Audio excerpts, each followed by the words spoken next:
Kita selalu baca doa, tapi kadang-kadang kita selalu baca doa untuk diri kita baca doa untuk kejayaan kita, keluarga kita, anak-anak kita.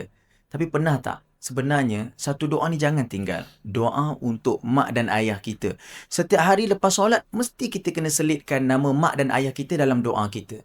Kalau mak ayah kita masih lagi hidup, Allah Ta'ala jaga mak ayah kita.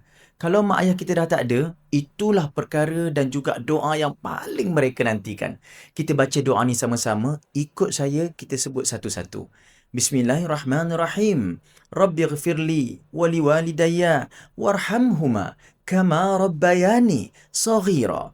Yang bermaksud, Ya Allah, ampunkan dosa aku. Ampunkan dosa mak dan ayah aku.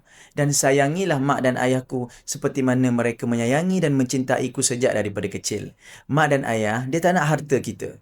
Mak dan ayah, dia tak nak kita duduk dengan dia selama-lamanya pun. Tapi mak dan ayah nak kita jadi anak yang soleh dan solehah, sentiasa doakan mak dan ayah. InsyaAllah, itulah harta yang paling besar. Harta yang paling mahal ditinggalkan oleh mak dan ayah. Amalkan, pasti mustajab.